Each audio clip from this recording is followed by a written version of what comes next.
Asante sana. Kwa majina naitwa James Jeroge, Mkenya halisi, mkaji wa Nairobi na true Pan Africanist. Mimi ni ule jamaa peke yake anapeana president ndimu. Because mambo ikiwa mbaya na mkoroga na mchapa ndio tupate hii mambo mzuri. Because nimeona hata jana niliona kwamba security ya president pale Mombasa. Na wengine wanajaribu kusema kwamba security ya president ni mbaya. Hapana, security imekuwa rotten kila mahali Kenya mzima. Hata sasa hivi unasikia watoto wanaibiwa.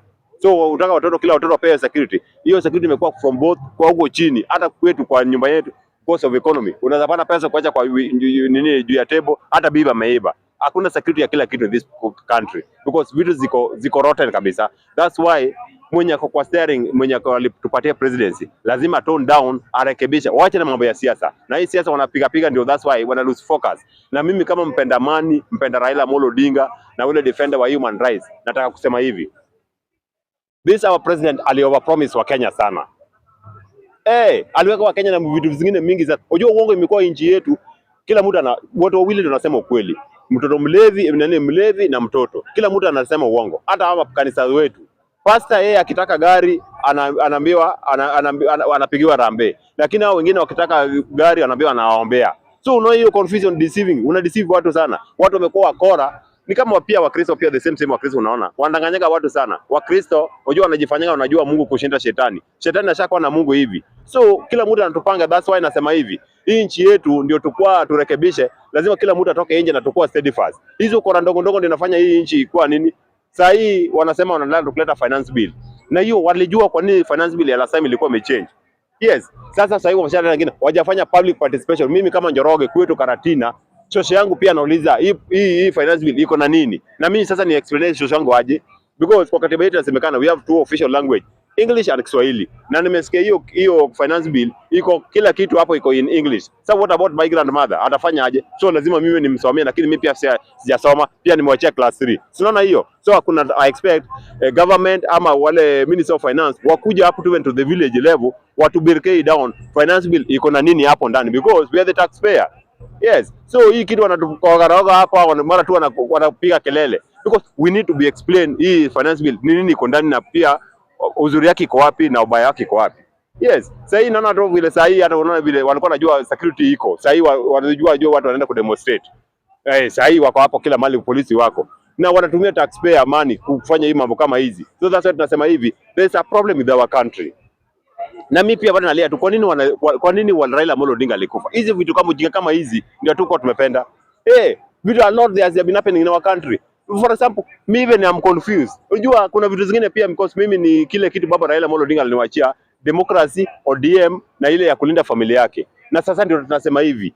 Nimeona hata kitu kingine nitendeka jana. Sasa hii tuko na kelele hapa kwa hii nchi, both here and even Europe, in England.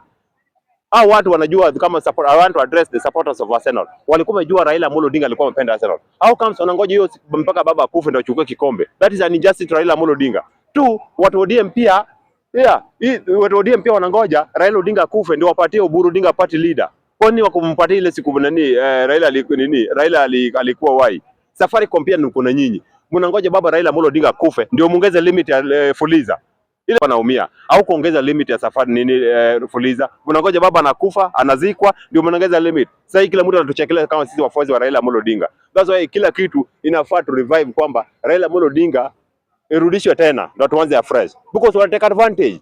Yes, huyu pia mwingine pia alisalamia Raila Amolo Odinga wakatuachia kwa serikali, na tunaona watu wetu ndio wamesa tulidonate my expert. Now expert wamekuwa wakali kushinda ni wakali na wapikuli pilipili. Unaona siasa wambadi sasa hii akomo arrogant au kina Ali Hassan Joho. Kwanza huyu Joho ndiye alisema hata fanya kazi na Ruto.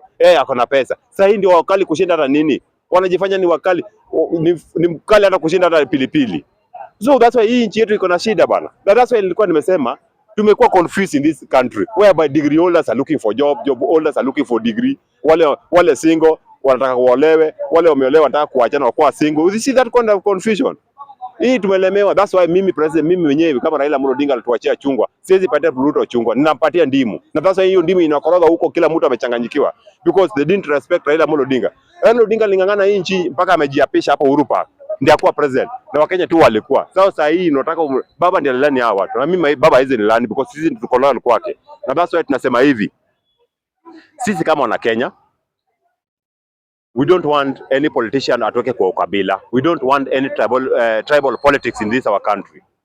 Mimi kama Kikuyu are also people. Mashemeji yangu Wajaluo pia pia ni binadamu. Wale Wakamba pia ni binadamu. Wakisii, Waturukana, Wasamburu, wa Mombasa, Mijikenda, mpaka Wachana. Kuna Wachana wengine pia wamefanya nini? Wamekuja hapa nchi yetu, wamepewa citizenship. So kila mtu we deserve to co-host to stay together. Na hizo mambo kuweka ukabila, unataka kuform chama kama chama ile baba aliweka chama mzuri ni ile ya ODM, ilikuwa ya Kenya mzima. Lakini mtu anakuja anataka kufungua chama yake, chama kingine ndogo ndogo ndio ilikuwa ni ya kabila. We don't want any tribal line. Na that's why Gen Z walikuja na formula kwamba kitu Gen Z walikuwa wanataka accountability.